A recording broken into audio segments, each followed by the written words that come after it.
பிரசங்கி 3ஆம் அதிகாரம் 1 சில வசனங்களை நாம் வாசிப்போம். கிட்டத்தட்ட 12 வசனங்கள் வரையிலும் வாசிப்போம். 1 12 வசனங்கள் வரையிலும். Praise God.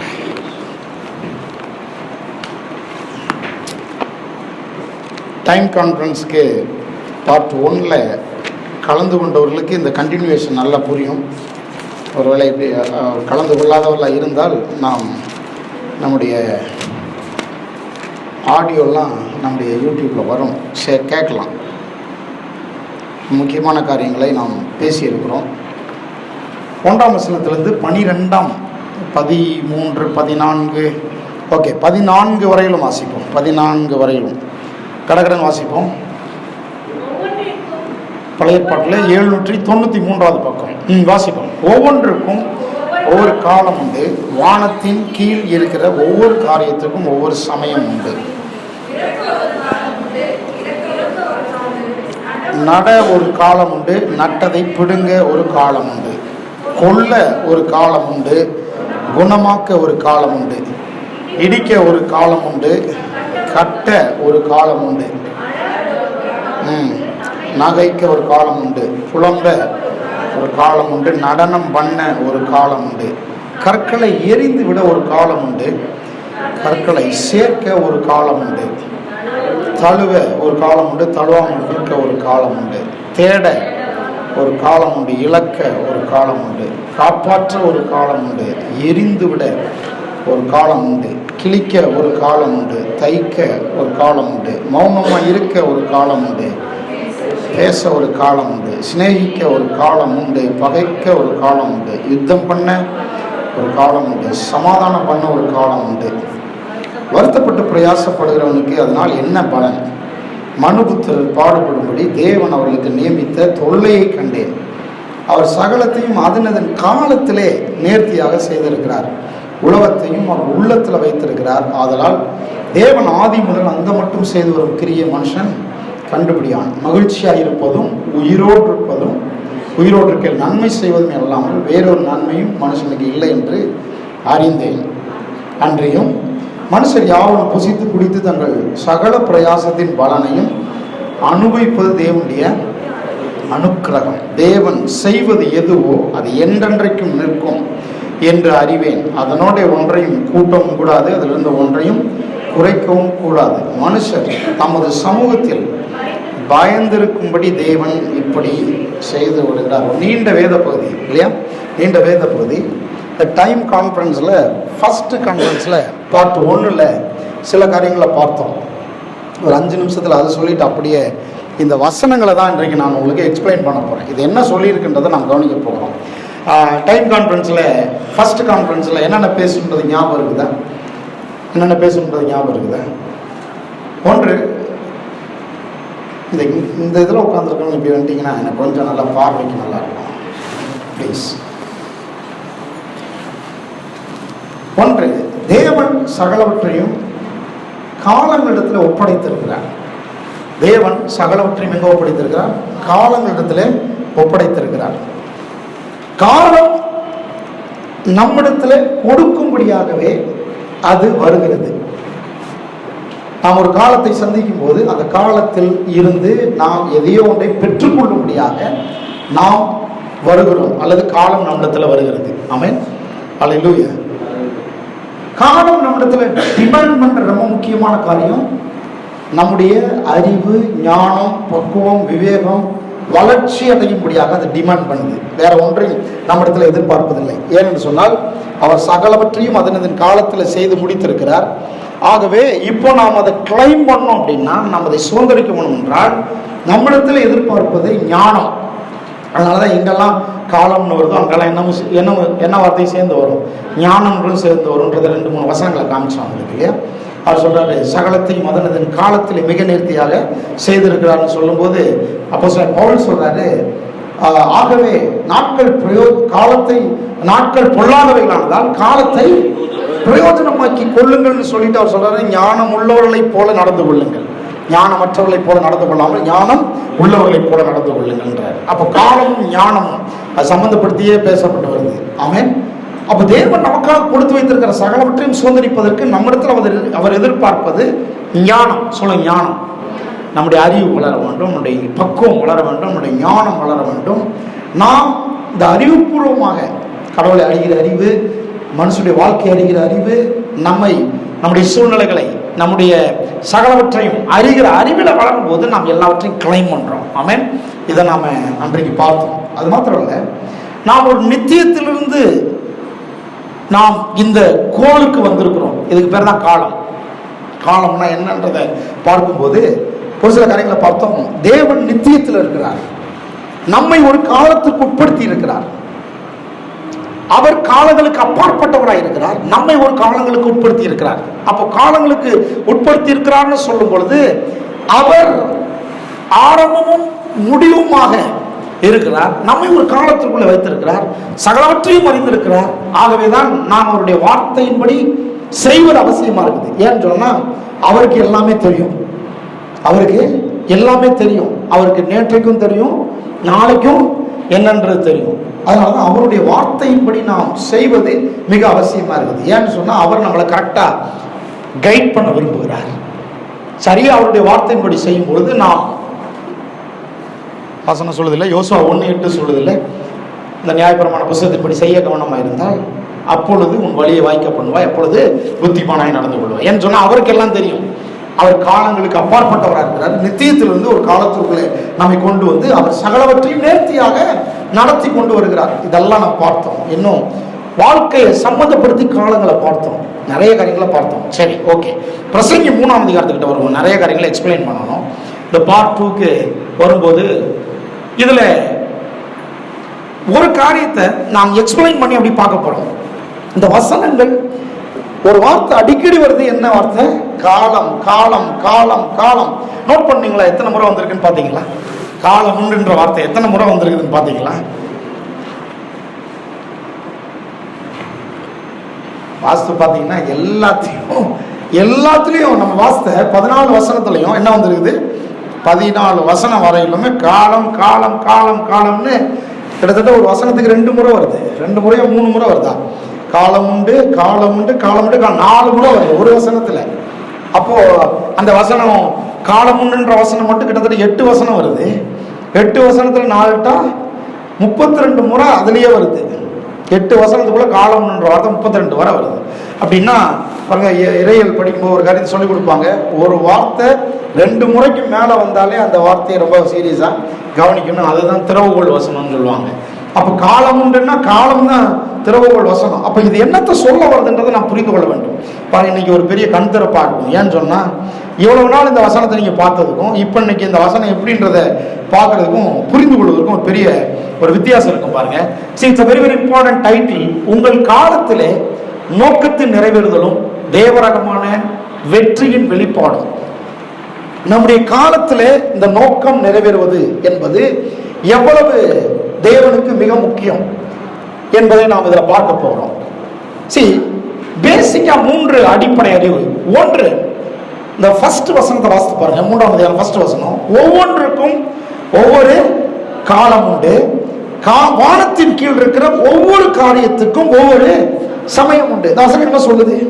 தாசனம் என்ன சொல்லுதுன்ற நல்லா கவனிங்க. ஒவ்வொன்றுக்கும் ஒவ்வொரு காலம் உண்டு, வானத்தின் கீழ் இருக்கிற ஒவ்வொரு காரியத்துக்கும் ஒவ்வொரு சமயம் உண்டு. இந்த வசனம் ஆக்சுவலா என்ன சொல்லுது? நமக்கு என்ன புரிஞ்சது? என்ன புரிஞ்சிருக்குது? சில சமயங்கள் இந்த மாதிரி வசனங்களை நம்ம பெருசா சபை எக்ஸ்பிளைன் பண்ணலை, அதனாலதான் பெருசா விளங்கலை நமக்கு. இது என்ன சொல்லுது? ஒவ்வொன்றுக்கும் ஒவ்வொரு காலம் உண்டு. இந்த ஒவ்வொன்றுக்கும் வார்த்தையை வானத்தின் கீழ் இருக்கிற ஒவ்வொரு காரியத்துக்கும் வார்த்தையும் ஒவ்வொன்றுக்கும் வார்த்தையும் ஒண்ணுதான். இந்த ஒவ்வொரு காரியத்துக்கும் வார்த்தையை ஆங்கிலத்துல நீங்க வாசித்து பார்த்தீங்கன்னு சொன்னா எப்படி வந்திருக்கும்? ஆங்கில பைபிள் வாசித்து பார்த்துருக்கீங்களா?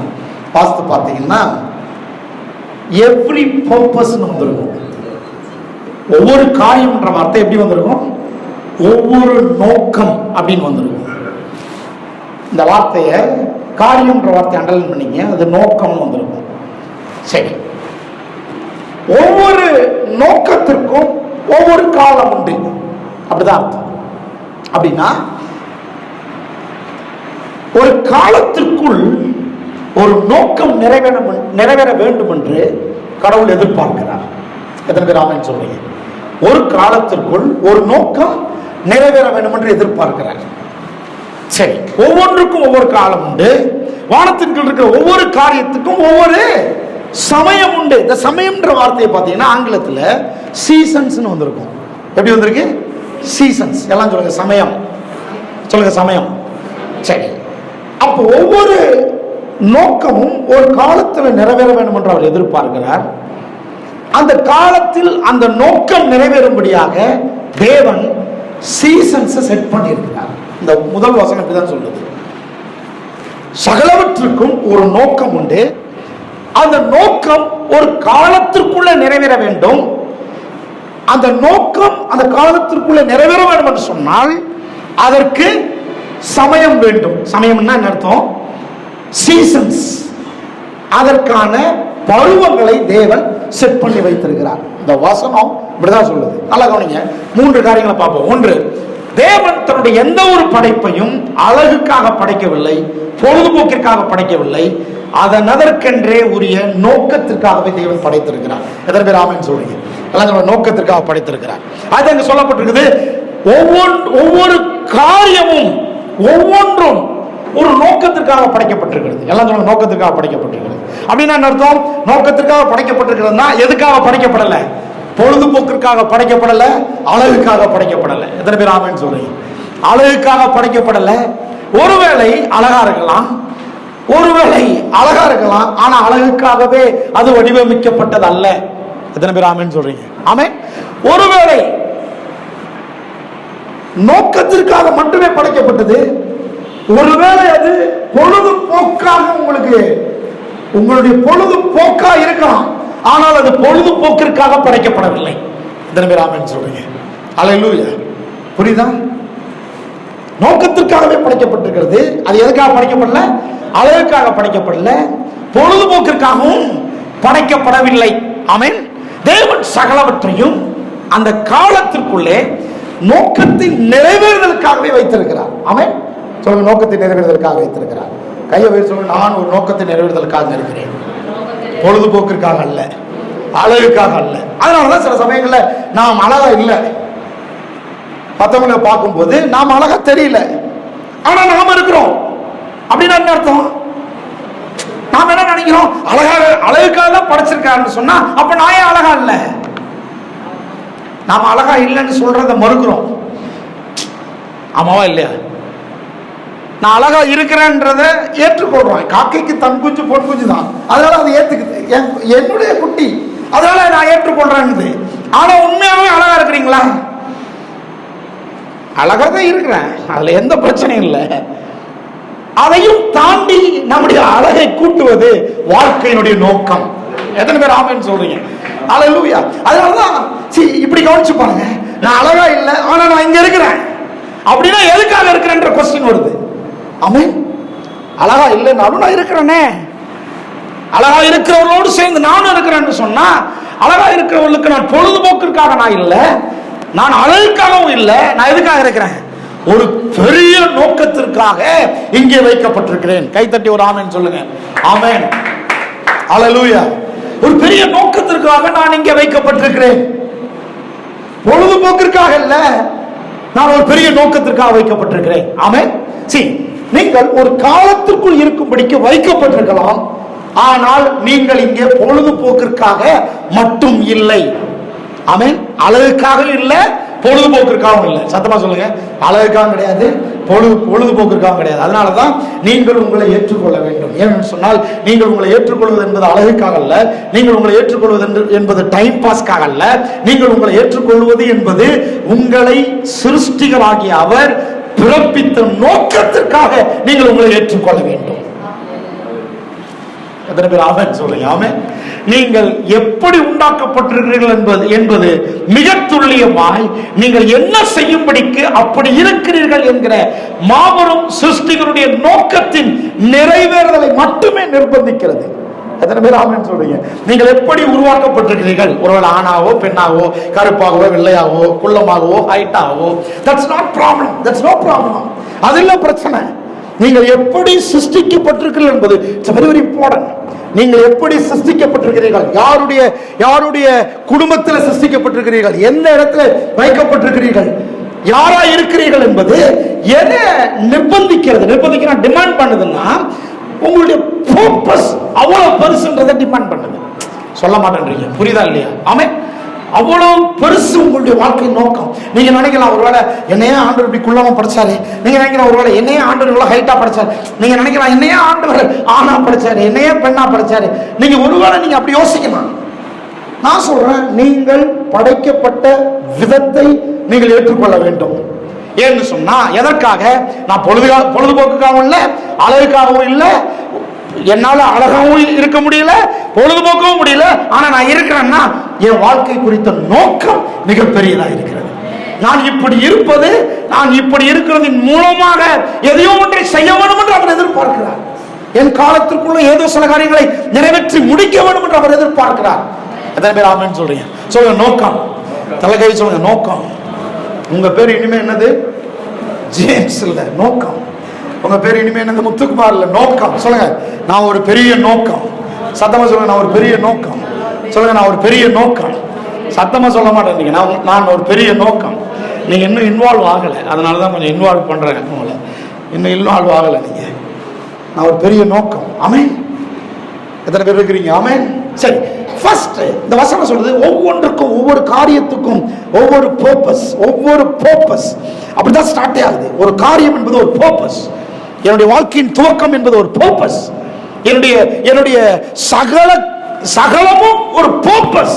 ஒரு பர்பஸ்க்காக இங்க இருக்கிறேன், ஒரு நோக்கத்துக்காக இங்க இருக்கிறேன். ஆமென். சரி, இந்த நோக்கத்திற்காக நான் இருக்க வேண்டும்னு நினைக்கும் போதே சிருஷ்டிகர் என்ன பண்றாருன்னா, அந்த நோக்கத்தை நிறைவேறுதலுக்கு என்று ஒரு காலத்தை செட் பண்றார், ஒரு காலத்தை குறிக்கிறார். எத்தனை பேர் ஆமென் சொல்றீங்க? அது குறிக்கப்பட்ட காலத்திற்குள்ளே அதனுடைய நோக்கத்தை அது நிறைவேறும்படியாகவே அவரால் தீர்மானிக்கப்பட்டும் இருக்கிறது. என் வாழ்க்கையினுடைய நோக்கம் ரொம்ப பெருசு. அந்த நோக்கத்தின் நிறைவேறுதலை ஒரு காலத்திற்குள்ள வைத்திருக்கிறார். சொல்லுங்க, ஒரு காலத்திற்குள்ள வைத்திருக்கிறார். நீங்கள் வாழவில்லை, சில நோக்கங்களை நிறைவேற்றிக் கொண்டிருக்கிறீர்கள். எத்தனை பேர் ஆமென் சொல்றீங்க?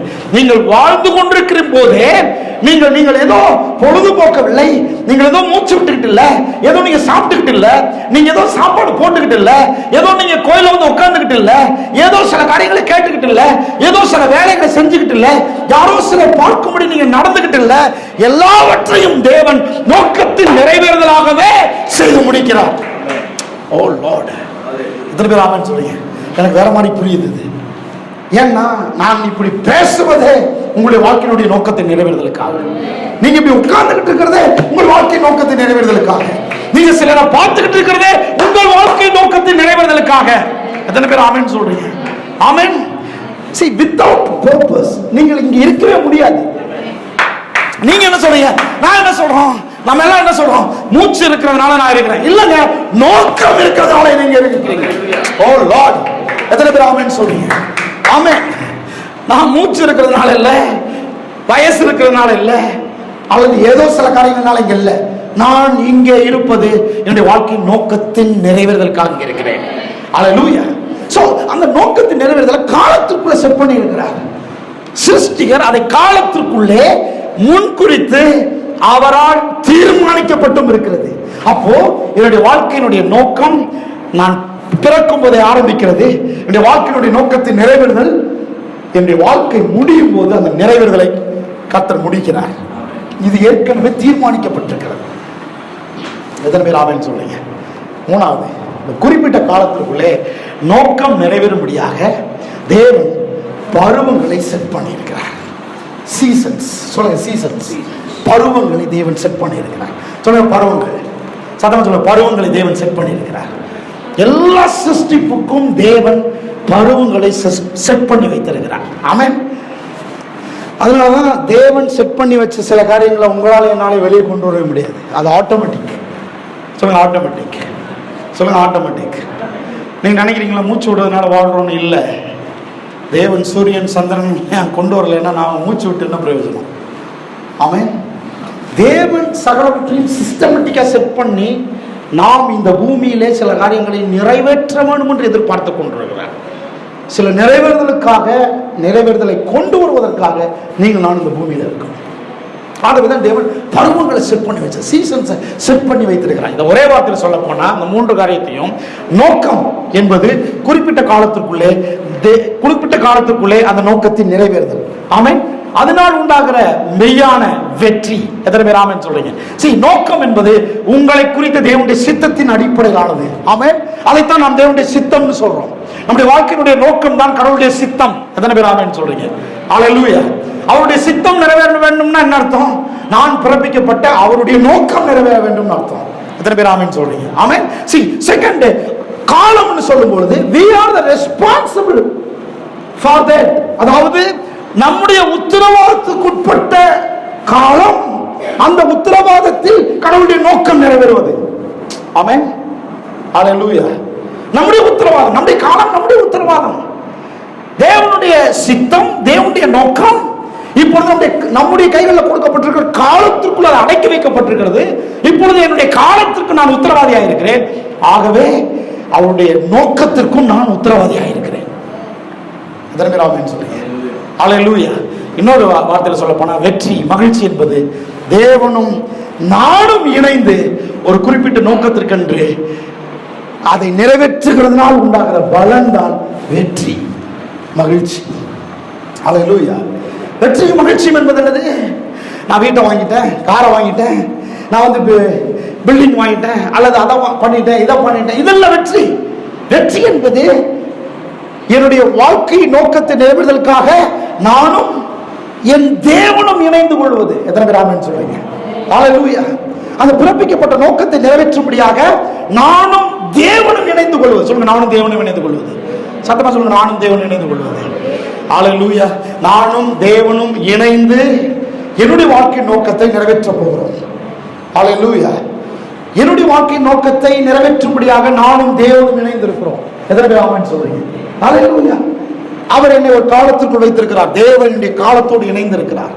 நானும் தேவனும் ஒரு காலத்திற்குள் இருந்து அவருடைய சித்தத்தை, அதாவது என்னுடைய வாழ்க்கை பற்றிய நோக்கத்தை நிறைவேற்றும்படியாக நாங்கள் இணைந்து செயல்படுகிறதுனால் உண்டாகிற அந்த நிறைவேறுதலுக்கு பேர் தான் வெற்றி, மெய்யான மகிழ்ச்சி. ஆமென். இருக்கிறீங்களா? மற்றபடி தேவன் இப்பொழுது எனக்கு ஒன்றை தருகிறார்னு சொன்னால் அதுவே என்னுடைய வெற்றி கிடையாது. அது என்னுடைய வாழ்க்கை நோக்கத்தை நிறைவேறுதலுக்கென்று நான் அந்த நிறைவேறுதலை நிறைவேறும்படியாக அது எனக்கு கொடுக்கப்படுகிற உபகரணம், ஆசீர்வாதம், நன்மைகள். அப்படி பார்க்கும்போது தான் தேவன் எல்லாமே எனக்கு கிடைக்கும்படியாக காலத்தில் செட் பண்ணி இருக்கிறான்றதை பார்க்க முடியும். எல்லாமே அதன் காலத்தில் மிக நேர்த்தியாக செய்து முடிக்க பட்டு இருக்கிறது. எல்லாம் எனக்கு வரும். சொல்ல என்ன? எல்லாம் வரும். எல்லாம் கைகூடி வரும். ஏன்னா எனக்கு வருகிறது எல்லாம் மேன்மையானதல்ல. எனக்கு வருகிற மேன்மையானது எல்லாம் என்னுடைய வாழ்க்கையினுடைய நோக்கத்தை நிறைவேறுதல் எவ்வளவு மேன்மையானது என்பதை காண்பிக்கிறது. சொல்ல மாட்டேன்றீங்களே ஒரு ஆமென். ஹல்லேலூயா. ரொம்ப டீப். எனக்கு வருகிறதெல்லாம் மேன்மை கிடையாது. எவ்வளவு பெரிய கோடி வந்தாலும் அது மேன்மை கிடையாது. அவைகளெல்லாம் என்ன காண்பிக்குது? என் வாழ்க்கையினுடைய நோக்கம் அவ்வளவு மேன்மையா இருக்கின்றதை காண்பிக்குது. கை தட்டி தான் ஒரு ஆமென் சொல்லுங்க. சொல்றீங்களா? ஆமென் சொல்லுங்க. என் வாழ்க்கையினுடைய நோக்கம் மேன்மையானது. என் வாழ்க்கை குறித்த கடவுளுடைய சித்தம் மேன்மையானது. ஆகவே தான் கர்த்தர் அத்தனையும் தராரு, எல்லாத்தையும் தராரு, எல்லாத்தையும் அவர் கொடுத்து வச்சிருந்தார். என் வாழ்க்கையினுடைய நோக்கத்தை நிறைவேறுதலுக்காக அவர் காத்துட்டு இருக்கிறார். உங்கள் வாழ்க்கை நோக்கத்தை நிறைவேறுதலுக்காக அவர் காத்துட்டு இருக்கிறார். நீங்க உங்க பேரே நோக்கம், உங்க பேரே விஷன், தரிசனம். நீங்கள் சில காரியத்தை முடிக்க முடியாது இருக்கிறீர்கள். இந்த செய்தியை கேட்டு ரொம்ப நல்லா இருந்துச்சுன்னு போயிடாதீங்க. நீங்கள் வீட்டுக்கு போகும்போது உங்கள் வாழ்க்கையினுடைய நோக்கத்தை குறித்ததான சிந்தனை உங்களுக்கு வேண்டும். தொடர்ந்து இந்த வசனங்களை கொஞ்சம் பாருங்க. நோக்கம் கண்டுபிடிக்கப்பட வேண்டும். It's a very very important. நீங்கள் பாருங்க, இந்த வசனத்துக்கிட்ட நான் உங்களுக்கு போகிறதுக்கு முன்னால சில கொஸ்டின்ஸ் கேட்க வருங்க. செகண்ட் வசனத்திலிருந்து பாருங்க. பிறக்க ஒரு காலம் உண்டு, இறக்க ஒரு காலம் உண்டு, நட ஒரு காலம் உண்டு, நட்டதை பிடுங்க ஒரு, எல்லாம் சொல்லுங்க காலம் உண்டு, காலம் உண்டு, காலம் உண்டு. நல்லா சொல்லுங்க காலம் உண்டு. நல்ல கோரஸை சொல்லுங்க காலம் உண்டு, காலம். இந்த வசனத்தெல்லாம் சின்ன வயசுல வந்து படிச்சுட்டு வராங்கல்ல, நல்ல மனப்பாடமா தெரியும். காலம் உண்டு, காலம் உண்டு, காலம் உண்டு. ஆமென். சரி, ஒன்றாம் வசனம் சொல்லுது நோக்கம், அந்த நோக்கத்தை நிறைவேறுதலுக்கு ஏற்ற ஒரு காலம், அந்த காலத்துக்குள்ள நோக்கத்தை நிறைவேற்றுவதற்காக சீசன்ஸ் இல்ல பருவங்கள். ஆமென். அப்ப இதுல கீவேர்டு என்னது? நோக்கம். சொல்லுங்க, நோக்கம். ஆமென். நோக்கம். சரி, நல்லா கவனிங்க. இப்ப பாருங்க, பிறக்க ஒரு காலம் உண்டு, இறக்க ஒரு காலம் உண்டு. அப்படின்னா நாம உடனே சொல்லிட்டாங்க, நம்முடைய பிரசங்கியாளர் என்ன சொன்னாங்க? பிறக்கிறதுக்குன்னு ஒரு காலம் இருந்தா இறக்கிறதுக்குன்னு ஒரு காலம் இருக்கத்தானே செய்யுது, இருக்கத்தான் செய்யும் அப்படின்னாங்க இல்லையா? நட ஒரு காலம், நட்டதை பிடுங்க ஒரு காலம். நடனம்னா பிடித்தானே ஆகணும். கிழிக்க ஒரு காலம், தைக்க ஒரு காலம். கிழிச்சா தைக்கத்தானே செய்யணும், தச்சா கிழியத்தான் செய்யும். அப்ப இதெல்லாம் என்னது? ஆட்டோமேட்டிக்கா செட் பண்ணப்பட்டிருக்குன்றாங்க. நல்லா கவனிங்க. இப்போ இந்த வசனங்களை நான் வேற மாதிரி சொல்றேன், அப்போ உங்களுக்கு எப்படி புரியுதுன்றதை பாருங்க. 1ஆம் வசனம் பாருங்க. பிறக்க ஒரு காலம் உண்டு, இறக்க ஒரு காலம் உண்டு, இரண்டிற்கு இடையே உள்ள பிறப்பின் நோக்கம் என்ன? அதான் அந்த கேள்வி. வசனம் ஒண்ணுதான் திறவுகோல் வசனம். அதன் அடிப்படையில் தான் ஜூம் பண்ணி இந்த வசனங்களை பார்க்கணும். நல்லா கவனிங்க. பிறக்க ஒரு காலம் உண்டு, இறக்க ஒரு காலம் உண்டு. சரி சார், 1940 பிறக்க ஒரு காலம், 2020 அப்படின்னு ஏதோ ஒரு காலம், யாரோ ஏதோ ஒரு காலம். சரி, 70 ஆண்டுகள், 100 ஆண்டுகள்னு வைங்க. இந்த 100 ஆண்டுகள் என்ன என்ன? பிறக்க ஒரு காலம், இறக்க ஒரு காலம்ன்ற ஒரு பிறந்த தேதி இறந்த தேதின்னு பிக்ஸ் பண்றதுக்காகவா? இல்ல, இரண்டிற்கு இடையே உள்ள பிறப்பின் நோக்கம். சொல்ல, பிறப்பின் நோக்கம், பிறப்பிக்கப்பட்ட நோக்கம். எத்தனை பேர் ஆமென் சொல்றீங்க? ஆமா, பிறக்க ஒரு காலம், இறக்க ஒரு காலம்னு. பிறக்கும் போது பர்த்டே கொண்டாடுறக்கும், இறக்கும் போது ஃபியூனரல் சர்வீஸ் வச்சு பிரேயர் மீட்டிங் நடத்தி அந்த கல்லை தூக்கி எழுதி போட்டு பாடி அடக்கம் பண்றதுக்கா? இல்ல, இடைப்பட்ட நோக்கம். சொல்லுங்க, பிறப்பின் நோக்கம். அது சொல்லப்படலைங்க, 1ஆம் வசனத்துல சொல்லிட்டாரு. அதனால அவர் வேகமா எழுதுறாரு. பிறக்க ஒரு காலம், இறக்க ஒரு காலம். கொஸ்டின் கேட்கிறாரு, இதற்கு இடையே உள்ள பிறப்பின் நோக்கம் என்ன? கண்டுபிடிக்கப்பட வேண்டும். சொல்லுங்க சத்தமா, கண்டுபிடிக்கப்பட வேண்டும். 2வது, நட ஒரு காலம் உண்டு, நட்டதை பிடுங்க ஒரு காலம் உண்டு, இரண்டிற்கிடையே உள்ள விதைப்பின் நோக்கம். ஆமென் சொல்றீங்க. விதைப்பின் நோக்கம் என்ன? சும்மா விதைக்கிறீங்களா? நட ஒரு காலம், நட்டதை பிடுங்க ஒரு காலம். சும்மா நட்டுட்டீங்களா? சும்மா பிடுங்குறீங்களா? உங்களுக்கும் எனக்கும் சும்மா பொழுதுபோக்கு, உங்களுக்கும் எனக்கும் அழகுக்காக, உங்களுக்கும் எனக்கும் அப்படி. ஒரு விவசாயிட்ட போய் கேட்டு பாருங்க, ஏன் நட்டுங்க, ஏன் பிடுங்குறீங்க அப்படின்னா, நட்டா நான் நடும்போது அது வேற, பிடுங்குனா பிடுங்கும் போது அது வேற. நட்டதுக்கும் பிடுங்குறதுக்கும் பெரிய வித்தியாசம் இருக்குது. நட்டதுக்கும் பிடுங்குறதுக்கும் ஒரு பெரிய கால டிஃபரன்ஸ் இருக்குது. 6 மாசம், 1 வருஷம். அப்போ அவர் கேட்பாரு, நான் நட்டதுக்கும் பிடுங்குறதுக்கும் அந்த விதைப்பின் நோக்கம் கண்டுபிடிக்கப்பட வேண்டும். ஏன் விதைச்சது முக்கியம். விவசாயத்தை கேட்டு பாருங்க, ஏன் விதைச்சாரு? அவர் பிளான் பண்ணி விதைக்கிறாரு, விஷனோட விதைக்கிறாரு, பர்பஸோட விதைக்கிறாரு.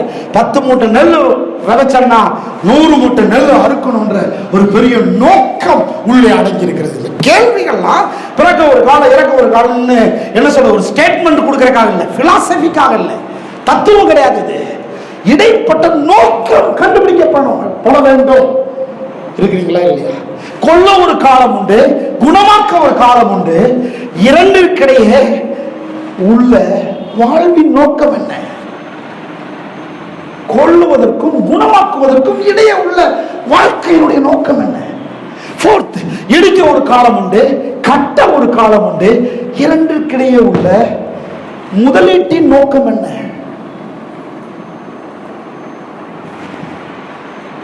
Purpose of investment. சரி, நாம ரொம்ப சீரியஸா இல்லை, அதனால இந்த பர்பஸ் கண்டுபிடிக்கப்படலை. இடிக்க ஒரு காலம், கட்ட ஒரு காலம். நான் என்ன கேட்கிறேன், கடன் கட்டிட்டு கொஞ்ச நாள் கழிச்சு இடிச்சிருவோம், நான் கட்டுறாங்க கிடையாது. எவ்வளவு பெரிய பர்பஸ் அதுக்கு பின்னால் அடங்கி இருக்குது, எவ்வளவு பெரிய இன்வெஸ்ட்மெண்ட் அடங்கி இருக்குது. இடிக்கிறக்கா கட்டுறீங்க, இல்ல கட்டுறதே இடிக்கிறக்கா? யோசித்து பாருங்க. இரண்டுக்கு இடையே உள்ள நோக்கம் கண்டுபிடிக்கப்பட வேண்டும். சத்தமா சொல்ல, நோக்கம் கண்டுபிடிக்கப்பட. சீரியஸ் ஆயிடுச்சா இல்லையா? எவ்வளவு பெரிய சீரியஸான மேட்ரு. ஸ்டேட்மெண்ட் மாதிரி நம்ம மனப்பாட வசனம் சொல்லு, பிறக்க ஒரு காலம் இறக்க ஒரு காலம்னு மனப்பாட வசனம் சொல்றதுக்கு அந்த ஸ்டேட்மெண்ட் ஃபிலாசபி, திங்க் பண்றதுக்கு தான் ஃபிலாசபி. சாலமோன் ரொம்ப பெரிய ஆழமான காரியத்தை சொல்றாரு. இரண்டிற்கிடையே உள்ள பர்பஸ் கண்டுபிடிக்கப்பட வேண்டும் சார், பர்பஸ் கண்டுபிடிக்கப்பட வேண்டும். Your time is valuable because அந்த டைம்க்குள்ள you have to fulfill something. Your money is valuable. Your investment is very valuable. அசால்ட்டா விடக்கூடாது. Your time is very valuable. So you have to find out your purpose. It's very, very important. Don't waste your time. இதுக்குள்ள இருக்கிற பெரிய சீக்ரெட்டே. இடிக்க ஒரு காலம், கட்ட ஒரு காலம். What is the purpose of your investment? உங்களுடைய முதலீட்டின் நோக்கம் கண்டுபிடிக்கப்பட வேண்டும். ஒருவேளை நோக்கம் கண்டுபிடிக்கப்படாமல் நீங்கள் ஒன்றில் முதலீடு செய்வீர்களே ஆனால் you are wasting your money and also your time, your life. இதனை ஆமென் சொல்லுங்க.